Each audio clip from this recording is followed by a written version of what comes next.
앞서 고양시문 뉴스 택배에서 보신 것처럼 월요일에는 이동환 시장이, 화요일 오전에는 김은남 시의회 의장이 각각 기자회견을 갖고 현재 고양시 시정과 의정의 파행적인 상황에 대한 책임이 상대방에 있다는 주장을 펼쳤습니다. 두 건의 기자회견 영상에 대한 댓글 역시 극명하게 갈리는 이런 분위기인데요. 국가도 그렇고 고양시도 그렇고 정치적 양극화가 점점 심화되는 것 같아서 좀 씁쓸합니다. 뉴스 체크를 통해서 보다 균형 잡힌 고양시 소식을 전해드리기 위해 노력하겠다는 약속을 다시 한번 드립니다. 네, 첫 번째 소식입니다. 공립 작은 도서관 폐관을 막기 위한 시민들의 서명운동이 이어지고 있습니다. 공립 작은 도서관 폐관에 반대하는 시의회의 결의안이 채택되었습니다. 대장 홍대선 광역철도 고양 구간이 덕은역으로 확정되었습니다. 김동연 도지사가 국정감사에서 시의회 동의 부재 시에 백석 시청사 이전 사업에 대해 계속 반려하겠다는 입장을 밝혔습니다. 식사동 주민들이 3년째 미뤄지고 있는 식사체육공원을 조속히 준공해달라는 민원을 국민권익위에 제출했습니다.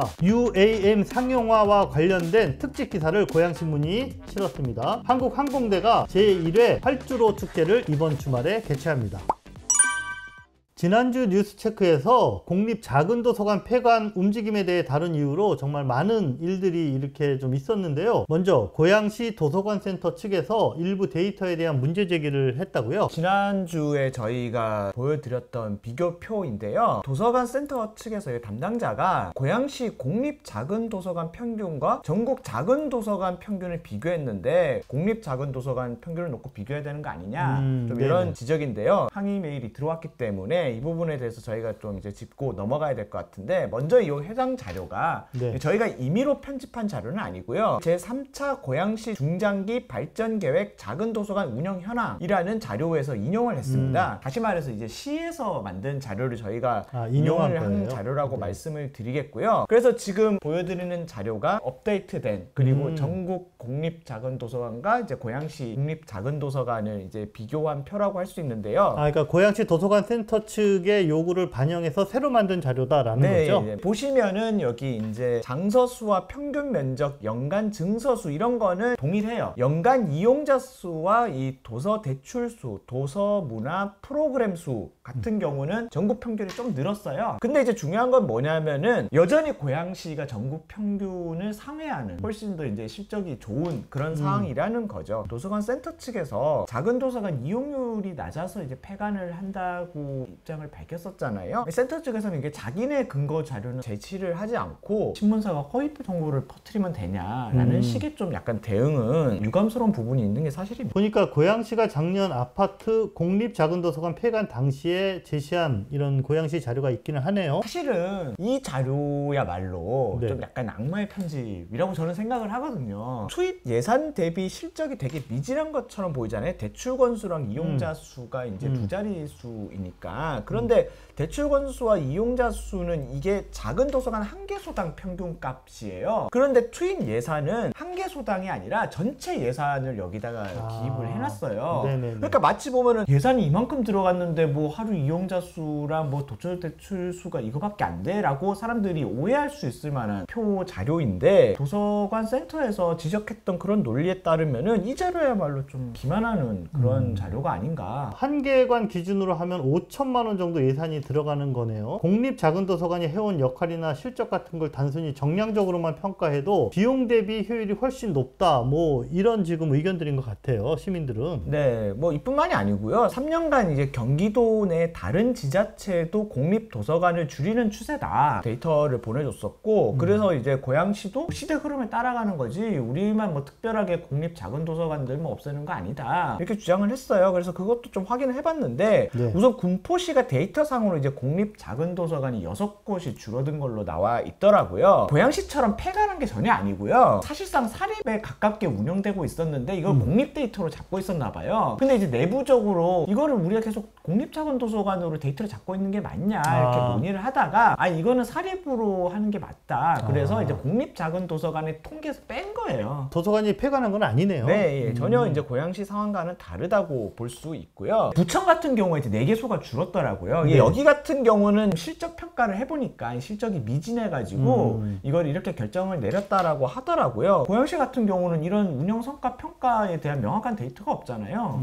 그렇기 때문에 또 케이스가 다르다고 볼 수가 있고, 성남시 같은 경우는 이제 아직 다 파악은 안 됐는데 이 4곳 폐관된 중에 한 곳이 수해를 입어가지고 어쩔 수 없이 문을 닫은 케이스더라고요. 전반적으로 공립 작은 도서관들의 뭐 수가 줄고 있다, 뭐 운영 중단한 사례가 많이 늘고 있다, 이렇게 얘기하는 거는 사실 좀 어폐가 있는 거죠. 고양시처럼 이렇게 일방적으로 한꺼번에 폐관한 사례는 없다고 봐야 되는 거예요. 다른 지자체들 비교할 거면은 왜 줄어든 것만 얘기를 하나요? 늘어난 데도 많아요. 네. 화성시 같은 경우는 지난 몇 년 사이에 공립 작은 도서관이 10곳이 늘었다라고 하더라고요. 시립도서관과 공립작은도서관이 역할이 겹친다. 이 주장에 대해서도 좀 말씀을 해주시죠. 사실 이것도 말이 안 되는 게, 애초에 시립도서관과 공립 작은 도서관은 법상으로 설립 목적과 기능이 둘 다 동일합니다. 다만 이제 작은 도서관 같은 경우는 주민 참여나 동아리 활동 같은 문화를 프로그램들이 좀 더 집중하도록 되어 있고, 배타적이고 서로 경쟁하는 관계가 아니라 어떤 대체제가 아니다. 네, 이렇게 상호 보완적인 기능을 하는 시설이기 때문에 독서 문화를 진흥하고 활성화한다라고 하면 둘 다 시설을 늘려야 되는 상황인 거죠. 또 하나 더 언급을 하자면은 시립도서관 2km 이내의 공립 작은 도서관들은 이제 없애기로 방침을 세웠다라고 하는데, 그 2km의 근거가 아무리 찾아봐도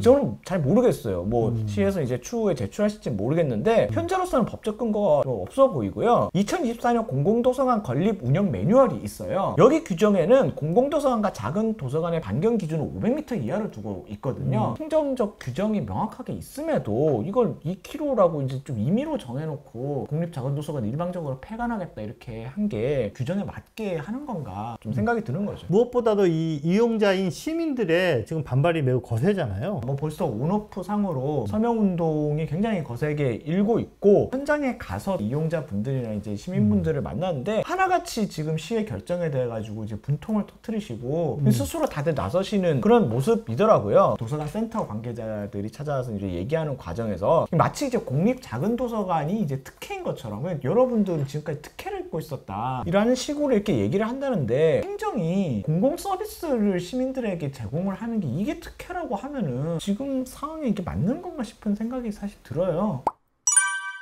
자, 이어지는 소식도 관련 소식인데요. 공립작은도서관 폐관 계획에 대해서 고양시의회 민주당이 결의안을 통해 제동을 걸었다라는 소식이네요. 17일에 이 시의회 더불어민주당이 본회의에서 고양시 공립작은도서관 폐관 계획 철회 촉구 결의안 최규진 의원이 대표 발의했는데요. 상정해서 통과를 시켰습니다. 주요 요구사항을 보면요. 공립작은도서관 폐관 철회 및 예산 정상화, 시의 공개 사과 및 기존 공립작은도서관의 운영 정상화, 도서관 인프라 부족 해소를 위한 중장기적 계획 공론장 마련이었는데요. 이번 결의안의 발표가 의미하는 것은 이 공립작은도서관 문제도 민주당이 이제 당론으로 결정했다라는 의미예요. 그렇기 때문에 이동환 시장과 이제 고양시 입장에서는 앞으로 이제 본 예산이나 이제 그 시의회가 어쩔 수 없이 이제 협상해야 되는 것들이 많이 있는데, 협상 국면에서 민주당이 당론으로 내건 이 문제들을 해결하지 않고는 자기네들도 시정을 올바르게 좀 운영을 하기 어렵기 때문에 이 사안이 이제 굉장히 좀 중요한 사안으로 부각되었다라고 할 수 있겠습니다. 같은 날입니다. 국민의힘에서도 관련 결의안을 냈다가 또 뒤늦게 철회하는 이런 해프닝이 있었다 그러던데, 장혜선 국민의힘 시의원이 대표 발의자로 이제 냈던 결의안인데요. 제목은 고양시 작은도서관 사립 전환을 통한 효과적 예산 활용 촉구 결의안. 이름부터 좀 약간 유추가 되죠. 사실상 이제 공립 작은도서관 폐관 주장과 같은 논리를 펴고 있다.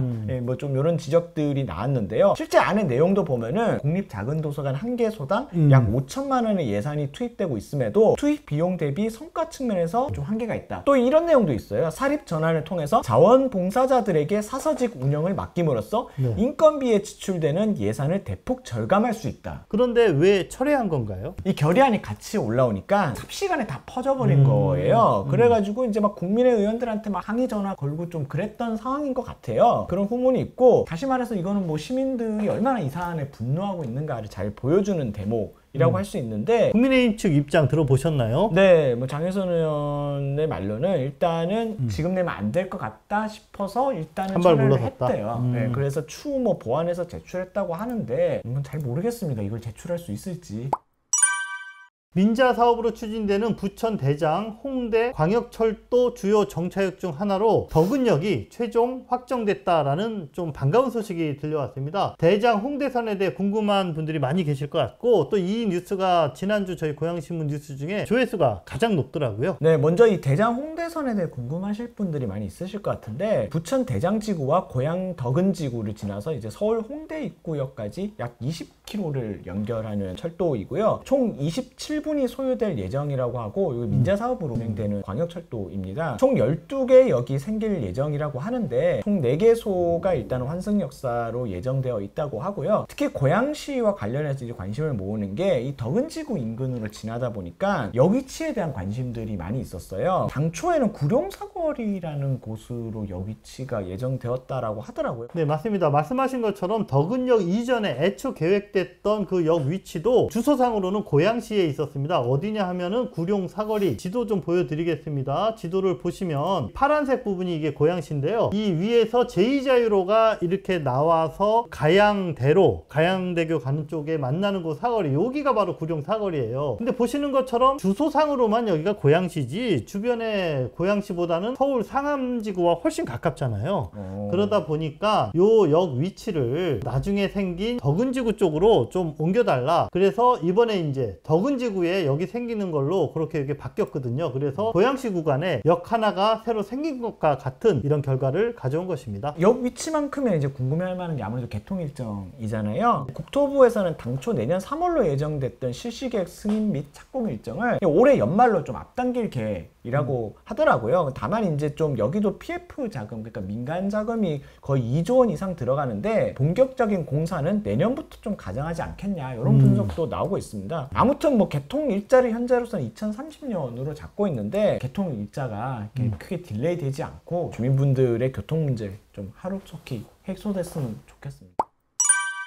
시청사 백석 이전 사업을 둘러싼 고양시 그리고 경기도의 신경전이 계속되고 있는데요. 국회 국정감사에서 김동연 지사가 주민동의 절차를 거치지 않을 경우 계속 반려하겠다라는 입장을 밝혔다고요. 네, 지난 14일에 행정안전위원회 경기도 국감이 열렸었는데요. 이때 이제 고양갑 지역구 김성애 의원이 김동연 도지사랑 이제 질의응답을 주고받았는데 이 문제가 나왔습니다. 이제 김성애 의원이 시청사 백석 이전 사업 문제와 관련해서 경기도 입장을 물었거든요. 네. 그러니까 김동연 도지사가 몇 차례에 걸쳐서 이 고양시가 투자 심사를 경기도에 제출을 했지만은 의회 동의 및 의견 수렴 절차를 거치지 않았다고 판단을 해서 계속해서 반려하고 있다라고 밝혔으며, 그리고 만약 앞으로도 시의회 의견 수렴 절차가 없이 계속해서 이제 제출을 할 경우에는 마찬가지로 같은 입장을 반복할 수밖에 없다, 이렇게 밝혔습니다. 잘 아시는 것처럼 작년 재검토 결정 당시 선행 조건으로 제시했던 내용들이 있죠. 주민과 수기 과정 거칠 것, 시의회와 충분한 사전 협의 진행할 것, 기존 주교동 신청사 사업에 대해 선제적으로 종결할 것, 이런 내용에 대해 이행하지 않을 경우 통과시키지 않겠다는 입장. 자, 요거를 재확인한 거네요. 네, 맞습니다. 이게 사실상 지금 상황으로는 백석 시청사 이전은 사실 물 건너 갔다고 봐야 되는데, 언제까지 지금 이런 상황으로 두고 갈지 시민분들이 많이 답답해하고 있는데 결론이 나야 되지 않을까.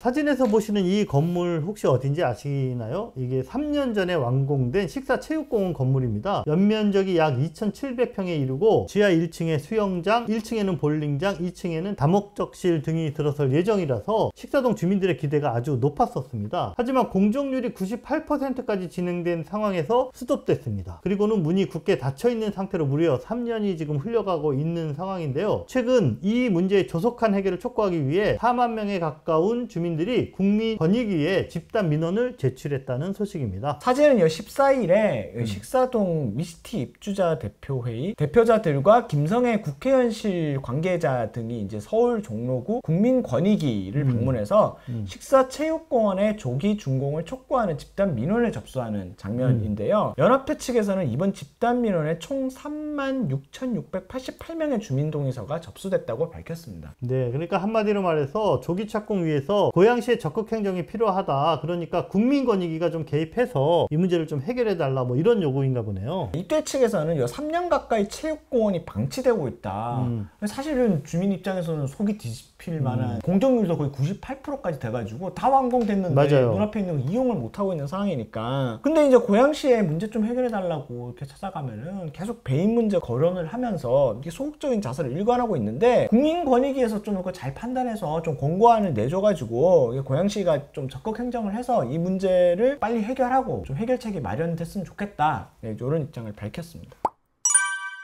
이번 주 고양신문 3면에 21세기 모빌리티 혁명이라고 불리는 이 UAM 도심 항공교통 상용화에 관련된 특집 기사가 실렸거든요. 보면은 이제 올해 5월 착공 예정이었던 에어택시가 늦어지는 이유, UAM 상용화 등에 관한 허희영 한국항공대 총장의 고양경제포럼 특강 내용도 실렸고, 이 핵심 내용 좀 설명을 해주시죠. 우선 허희영 항공대 총장의 그 특강 내용이 좀 흥미로웠습니다. UAM 상용화의 성패를 가를 핵심 이슈는 안전성이다 라는 점을 강조를 했는데요. 여기에는 그 기체의 안정성, 운항에 대한 안정성이 이게 함께 증명이 돼야 된다라는 것이죠. 자, 문제는 안전성 검증의 기준이 되는 인증 체계 자체가 아직까지 우리나라에 없다는 것입니다. 이에 대해서 허 총장은 KUAM이라는 이름으로 한국의 독자적인 인증 체계를 개발하려는 시도가 지금 진행되고 있는데, 오히려 독자적인 시스템 개발하려는 노력이 UAM 상용화를 늦춘다라는 지적을 좀 했습니다. 자체 시스템 만드는데 시간이 너무 오래 걸리고 그러려면 국제 경쟁력이 떨어질 수밖에 없다라는 것이죠. 그래서 이에 대한 대안으로 단기적으로 글로벌 기준이 되고 있는 미국 연방항공청 기준을 적용해서 상용 부품과 시스템을 활용하는 것이 시간을 훨씬 단축시킬 수 있다라고 주장을 했습니다. 당초에 이 킨텍스에서 김포공항까지 15분으로 알려져 있었던 그 에어택시 탑승장인 버티포트,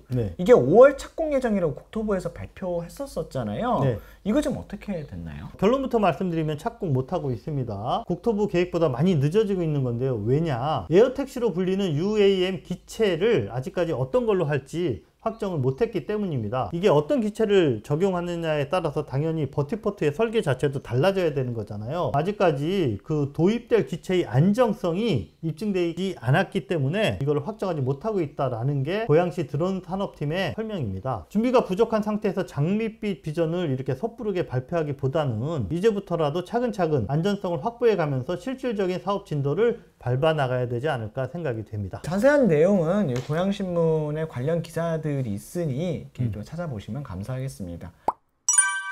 우주를 향한 꿈을 펼쳐가는 뉴 스페이스 시대를 맞아 한국항공대가 지역 주민들과 함께 소통하는 제1회 활주로 축제를 26일 토요일에 개최합니다. 플라이 투게더라는 슬로건을 내걸고 열리는 이번 축제는 오전 10시부터 저녁 8시까지 열린다는데요. 어떤 프로그램이 준비되어 있는지 소개를 좀 해주세요. 네, 먼저 수리온 헬기 열기구, UAM 비행 시뮬레이터 등을 직접 탑승해 볼 수 있다고 하고요. 그리고 나만의 모형 비행기, 열기구 만들기, 드론 체험 등을 즐길 수도 있다고 합니다. 시민 노래자랑도 열린다라고 하는데요. 방송인 백철수 씨가 나오고, 그 다음에 송골매 구창모, 소녀시대 써니 등이 특별 출연해서 멋진 무대를 보인다고 합니다. 한국항공대역에서 내려서 100m 정도만 걸어오시면 바로 항공대 정문입니다. 또한 학교 안에 주차장도 아주 넓고요. 항공대 활주로 축제 이번 주말 가족 나들이 장소로 강추입니다.